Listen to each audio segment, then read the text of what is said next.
Hi, I'm Mellisa Smith. I'm Spencer Ziegler, and welcome to Data Lit, a podcast by educators for educators. And Mellisa, I have a question for you to start. All right. Do you like Marvel movies? Which one of the Marvel ones? Is that the one? Just with Hulk? as a collection. Yeah. Hulk, Iron Man, all those kind of things. Yes. Yeah. And I mean, you should know just by looking at me that I like comic books. But, okay, so one of the features about them, they always have those like post-credit scenes, Yes, yeah. Like the movie's over and then come back for like one more thing. Yes. I feel like this episode is kind of the post-credit scene for our Nice. 4 C's episode. Okay. So yeah, we had fittingly 4 episodes in the 4 C's. Yeah. But just we wanted to come back and just tack on one extra piece there. Because after recording, we noticed that there seemed to be this kind of recurring theme about performance assessments in each of those episodes, which made us think back to season 1, November of 2020. I know. That was hard to go back to kind of figure out when did we even do this? Right? I know. It seems like somehow simultaneously, a month ago and a lifetime ago, Yes. Yes. Anyway, so we did an episode on performance assessment. So what we wanted to do is just kind of re-air that episode. Right. And then come back afterwards with some updated thoughts on the topic and how it relates to the 4 C's. Okay. Let's listen in.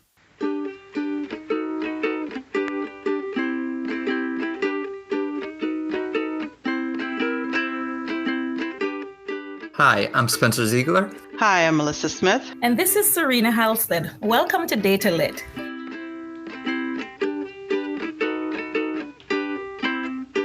Now, in this episode, we are going to be looking on assessment methods. And so far, we have talked about selected response, extended response, and personal communication. And so for today, we're going to continue on with our discussion on the different types, and we're going to be focusing on performance assessment. For the different assessment methods that we have covered so far, we gave like a definition of each. We provided examples, and we also discussed when they're most suitable to use. We also made some comments on like elements of feedback as it relates to using the different types of assessment methods. Now, one of the first things that comes to mind when I hear the word performance assessment, I think of the word action. I'm thinking of my students doing something that is not the typical multiple choice or short answer response. Mellisa, Spencer, what comes to mind when you hear performance assessment? So yeah, it's similar. There's a line I like from Grant Wiggins from the idea of authentic assessment. The assessment should determine whether you can use your learning, not merely whether you learned stuff. So similar, I think of that use, the application, that doing stuff is what pops in my head. What about you, Mellisa? So for me, I'd have to be honest that I didn't think that there was a place for performance assessments as a math teacher, right? But that has changed over time in that depending on the type of performance assessment, I could see how, like when we talked about doing those real world problems, again, as long as I'm looking at the students doing something, that was the performance assessment. I used to think performance assessment was only something that you can see like in an art class or a music class, but I see that now there is a place for performance assessment in every class, right? Because it depends, again, on the types of targets that you're talking about. I like that, Mellisa. And Spencer, thank you. I like that little quick definition that you gave about it's more so about you using your learning, right? You're applying your learning. And definitely, Mellisa, performance assessment, it goes back to you. It's not just the art class, just about every class, but it depends on the standard that you're trying to assess, right? So without any further ado, I'm going to give a definition here for performance assessment. And so it says, assessment based on observation and judgment, where the process of the performance or the product itself is judged as to its quality, typically consists of 2 parts, the task to be completed and the criteria for judging the quality. So with that definition, I am seeing here 2 things coming out. I have this assignment that the students are going to be completing, but then I'm also looking at me judging the quality of this final product that they give me for the assignment. All right. So I'm going to get into some different types of performance assessments.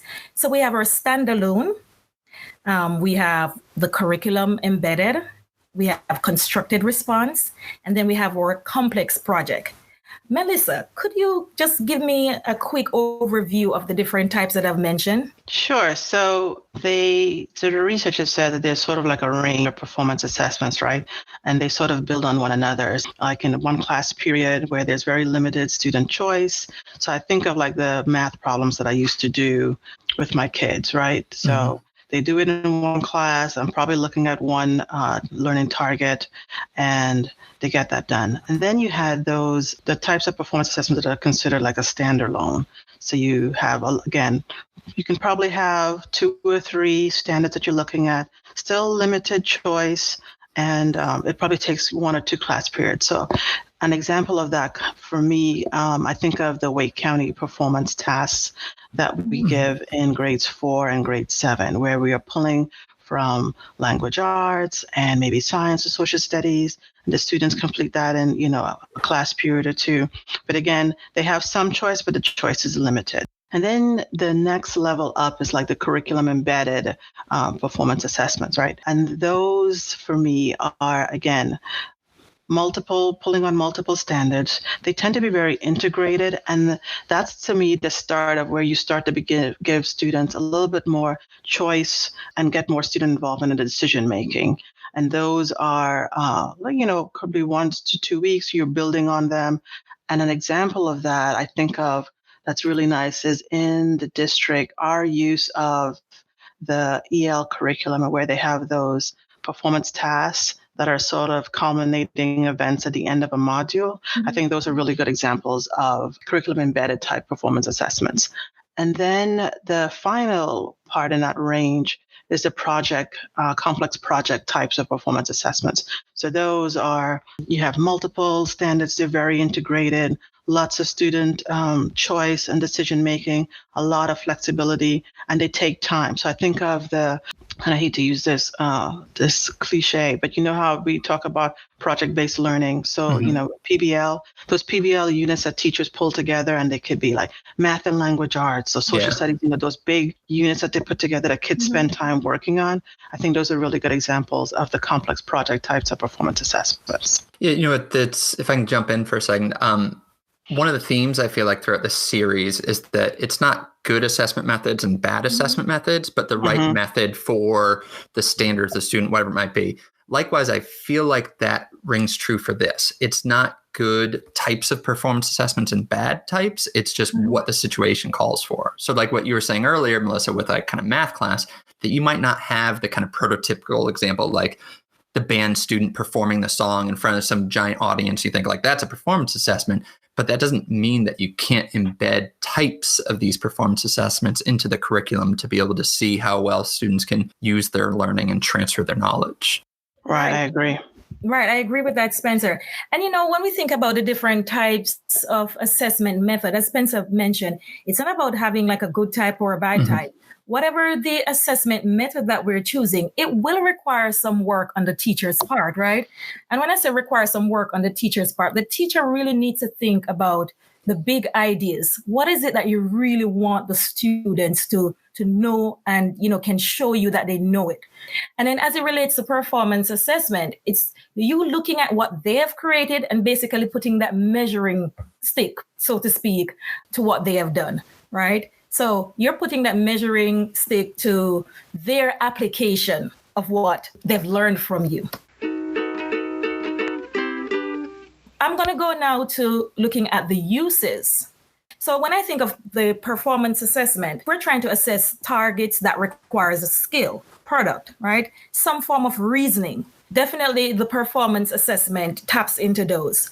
And as it relates to like Bloom's taxonomy, I'm thinking more so the higher level up. What do you guys think about that? So I agree that a performance assessment, depending on the standard, those standards that require a demonstration, right? Like I said, you know how we talk about what students know and unable to do? I feel as though performance assessments are really good at the be able to do, right? So I feel as though the use of a performance assessment really taps into that demonstration piece. Yeah, and that there's a line from Mednick and Brown's quality performance assessment that I think speaks to that. And that's the performance assessments add a fuller, more in-depth picture of student learning, lead to more rigorous and relevant learning experiences, and result in greater equity of access to post-secondary skills, knowledge, and credentials for all students. So I think it is that you're able to tap into that fuller picture when you climb up blooms, when you're looking at that use and transference.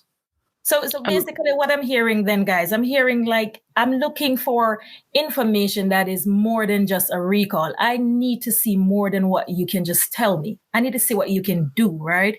That's what we're thinking of when we think performance assessment. It's best used in those circumstances, but again, it depends on the standards, right? Because there are some standards that are just purely knowledge-based, and there are some, again, that tap into that demonstration of the higher levels of blooms. All right, guys, so let's jump into the elements of feedback. What does this feedback look like for students? What does it look like for teachers? So for me, for example, if my student create like a product, and I'm going to give you an example of a performance task that I gave my students. So we were looking at the different ecosystems. And so I had my students select one of the ecosystem, and they were supposed to be more so expert. And what they were supposed to do, they were supposed to act as if they're a tourist coming into that ecosystem, and they were supposed to explain to the tourists the different features of this ecosystem. So what the students actually created was like this little shoebox replica of what do you call those, guys?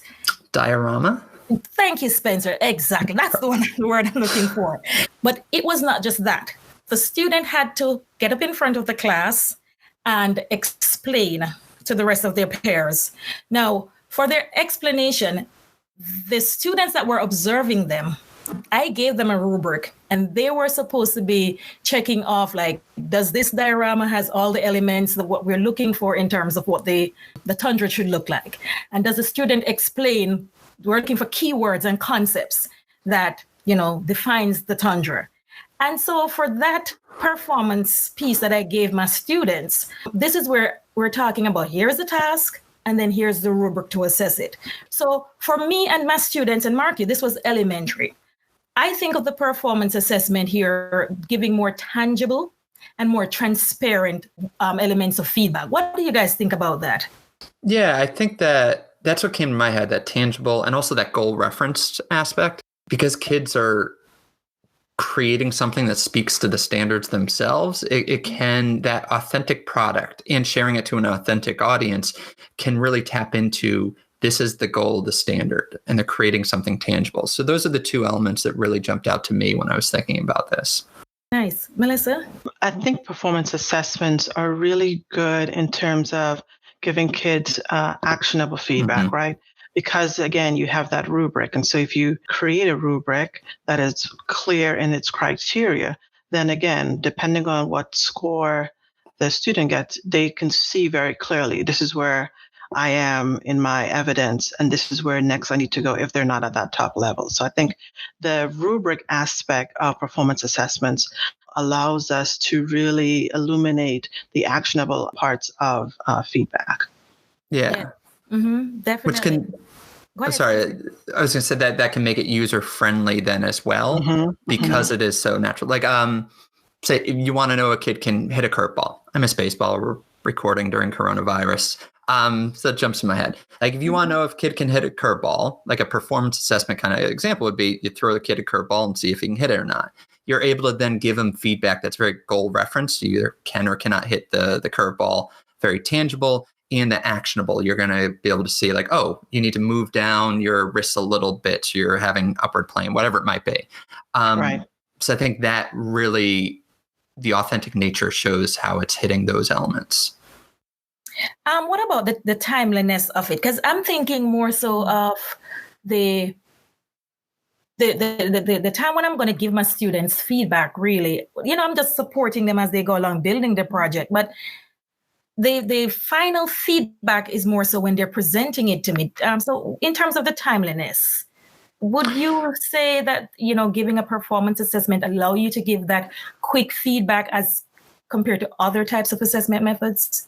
So performance assessments typically, they don't illuminate timeliness as much because, again, depending on the type that you have and the rubric, and to give feedback, it doesn't lift timeliness as much as, let's say, selected response might, or maybe personal communication might. So it all depends on the type. Yeah. And I think you're right there that the type makes a difference. And one of the things I would stress is that, again, assessment is not just the number in the grade book. And that if the performance assessment is something that kids are working on over a longer stretch of time, you don't have to wait until the very end when you're using the rubric to give them that feedback. You can take advantage of providing them with kind of quick feedback as they're working so that the grade isn't a surprise. They know exactly what they need to do to hit that goal reference kind of piece of it. So I think, like I said, like when you're doing, especially when you're doing those, let's say the PBL types of projects, or you're doing the curriculum embedded, where you're working on the product over a longer period of time, it is really probably an effective use of the rubric to constantly be checking in, having kids, and then you can even involve some of that self-assessment, right? The kid, as they go along on this project, they can use a rubric to sort of self-assess to see where they are. So I like that idea of not waiting until the end, but how can you incorporate feedback along the way? No, as Mellisa said, as you go along, I was thinking of that ongoing feedback, right? Not waiting until the end, but providing, telling them, yes, you're doing well, fix this, fix that. Yeah, definitely. And that might be drawing on other assessment methods as you go. So there's the big performance that they're working towards if you're using that kind of type. But along the way, maybe you're drawing on some quick selected response kind of pieces to give them that immediate feedback. Maybe you're using some personal communication. Maybe you're looking over what they're writing out as they're planning, so that you're using each assessment method to kind of help kids, to sit aside kids as they're learning and working on the standards. All right, and we're back in the present day. That was nostalgic to hear the ukulele music. I know. Yeah. I heard it was like, who's playing this? Yeah, our colleague Serena Halstead. Yep. The substandard audio recording. It was still good. It was still good. Don't do that. Okay. So, Mellisa, any thoughts on this topic? So again, this episode was in the midst of a series on assessment methods. So, selected response, extended response, personal communication, and performance assessment. So any thoughts on performance assessments in the 4C? So yeah, I liked how even when we were talking about it, especially your feedback around some of the performance assessments, one theme that kept coming up is, I think I liked how you said it, on authentic product sharing with authentic audiences. Yeah. And I was just like, good God, did he already have, the forethought to know that we would be talking to these students, GIS at the GIS event, at News River Middle, at Wake STEM. That's exactly all of those experiences when you look at them individually, all seem to be doing the same thing, even though we were not looking at performance assessments or performance tasks. But they all allowed students to interact with these authentic audiences as they were trying to solve authentic real world problems. Yeah. And I think our conversations around feedback really kind of tapped into something that showed up in each of the previous 4 episodes, but we didn't necessarily explicitly lift it. Like you had a quote in that, from 2020 saying, performance assessments are really good at giving kids actionable feedback. Yes. And I think that rung true hearing our kids talk about the feedback they naturally got throughout the experience. Right. That when you have a product that performance assessment is creating, the feedback becomes self-evident. So that self-assessment, which we know is so valuable, is kind of built in there. Or that feedback from those like mentors, like some of our students were talking about. Yeah. Now, also in that episode, you referenced, I think, an article by, was it Wiggins? Yes. All right. And in it, one of the things I liked that he talked about, that he said, when you're thinking about performance assessments, it is useful to distinguish between like just the application of a specific or discrete skill. So he gave an example of like dribbling a basketball. Yeah. Versus genuine performance in context. Yeah. Like playing the game of basketball in which dribbling is one of the skills. And that is what we saw with all of those examples with our students, right? It was those genuine performances where they're taking all of the standards that we were looking at or they have been learning and then putting them together in ways to like, oh, so this is what my teacher meant when she talked about I need to understand tone in an email, right? You're taking all of the things that they're learning and you're putting them into a really complex way, better than a simple word problem could do. Right. There's a neat cognitive science principle called interleaving, which talks about, instead of, oftentimes in education, we kind of batch together the skills. So we're only going to focus on, say, dribbling for a week and just practice that. And then only practice, passing. And then only practice shooting, rebounding, whatever it might be. Right. But you're better off, instead of chunking all those together, I'm kind of cycling through because that prepares you for real life situations where you have to dribble and then pass and then maybe rebound and shoot, all those kind of things there. And I think that comes up with authentic assignments, authentic performance assessments. It can tap into that interleaving. And it's better for the memory too, because essentially, learning is being able to find some long-term memory and pull it into short-term when the situation calls for it. Yes. And that's what interleaving or performance assessments allow. They're really good at. Yeah. Yeah, and something else that came up there that I thought was important was just this idea of methods matching. The four assessment methods, it's not good methods and bad methods. It's about pairing with the learning targets as needed. That there are some learning targets that lend themselves wonderfully to select a response, and that's the right method to use. But certain targets maybe call for the kind of things that performance assessments can do. And I think that was, I want that to be one of the takeaways from this 4 C's series, that the 4 C's, it shouldn't be all of school, but those are some important skills, and performance assessments can be the right way to measure them. Yeah. So when we started that series, I think that was the challenge that we were looking at. What is the best way to measure the 4 C's? And I like how we are able to come back in and sort of like full circle performance assessments are ways, not just to measure standards that require like a performance task, but that is also a way to kind of measure the 4 C's and seeing it happening, because it allows for the integration between the standards as well as these soft skills that we want to get. Yeah. I thought it was neat also listening just previous Mellisa wanted to stress that like this can happen in math as well. And that was one of the things that like you don't necessarily think of it. And then 4 years later, we're really focused on STEM for this. So that was kind of neat to come full circle that like, listeners just needed to wait half a decade and then they'll hear what it sounds like in these STEM classrooms. Yeah.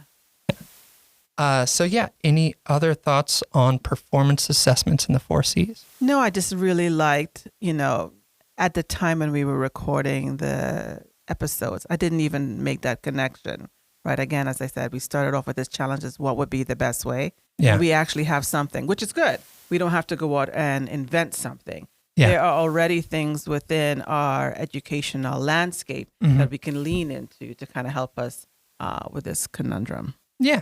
Well put. So it was, thank you for stepping back in the time machine, the Wayback Machine with me. That was fun to listen to. Hope it was good for a sound like Oh, yeah. Some Doctor Who. Try not to get too. Yeah. Now, is he Marvel? No, okay, that's like BBC.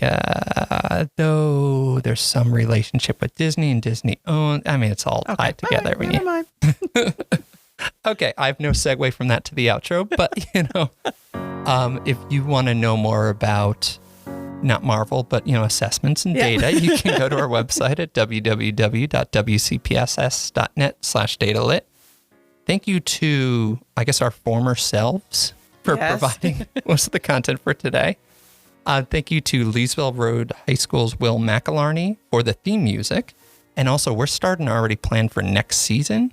If you have any students that you want an authentic performance assessment for, you can have them write the theme music that we'll use for next year. Yeah. Feel free to email us at datalit@wcpss.net for questions, comments, submissions, all that kind of stuff. Yeah.